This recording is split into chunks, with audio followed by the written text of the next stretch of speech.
नमस्कार दोस्तों, आज मैं आपके सामने एक नई प्रेरक कहानी लेकर के प्रस्तुत हुआ हूँ। एक बार की बात है, एक महात्मा अपने शिष्य के साथ एक गांव से गुजर रहे थे। दोनों को बहुत भूख लगी थी। पास में ही एक घर था।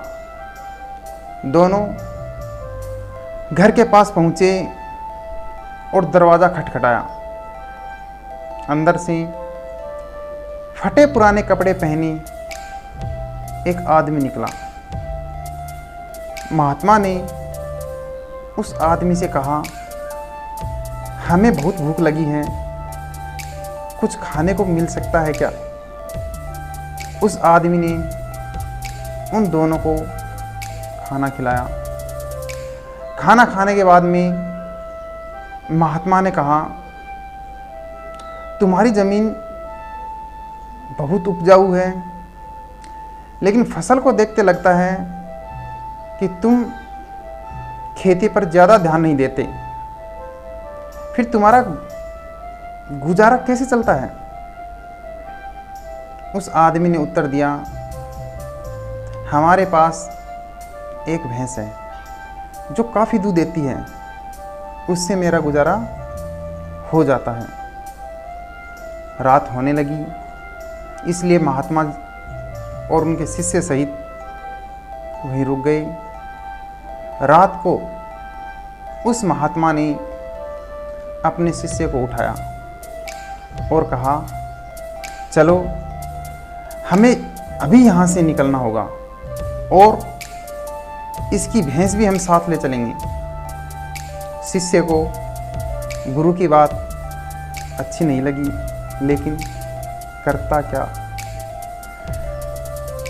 शिष्य ने गुरु की आज्ञा का पालन किया और दोनों भैंस को साथ लेकर चुपचाप वहाँ से निकल गई। यह बात उस शिष्य के मन में बहुत खटक रही थी, लेकिन क्या करें। कुछ सालों बाद एक दिन शिष्य उस आदमी से मिलने का मन बनाकर उसके गांव पहुंचा। जब शिष्य उस खेत के पास पहुंचा तो उसने देखा खाली पड़े खेत पर अब फलों के बगीचों पेड़ लगे हुए हैं और उन पे खूब फल लग रहे हैं। उसे यकीन नहीं हो रहा था। तभी वह आदमी सामने से दिख गया। शिष्य उसके पास जाकर बोला कि सालों पहले मैं अपने गुरु के साथ आपसे मिलने आए थे। आदमी ने उस शिष्य को आदरपूर्वक बिठाया और बताने लगा कि उस दिन आपके गुरुजी और आप हमारे यहाँ आए थे, उसी दिन मेरी भैंस खो गई थी। पहले तो मुझे समझ में नहीं आया कि मैं क्या करूं। फिर मैं जंगल से लकड़ियां काटकर उन्हें बाज़ार में बेचने लगा।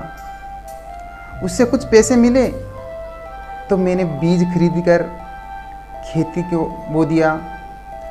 उस साल फसल भी अच्छी हुई मेरी। उससे जो पैसे मिले उससे मैंने ये फलों का बगीचा लगा लिया। अब काम बहुत ही अच्छा चल रहा है और इस समय मैं इस इलाके का फलों का सबसे बड़ा व्यापारी हूँ। कभी कभी सोचता हूँ कि उस रात मेरी भैंस ना खोती तो यह सब न होता। शिष्य ने उससे पूछा, यह काम आप पहले भी तो कर सकते थे। तब वह बोला, उस समय मेरी ज़िंदगी बिना मेहनत के ही चल रही थी। मुझे कभी लगा ही नहीं कि मैं इतना कुछ कर सकता हूँ।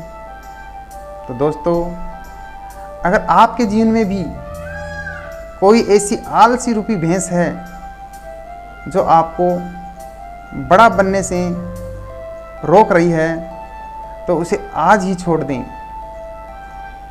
यह करना बहुत ही मुश्किल है, लेकिन असंभव नहीं।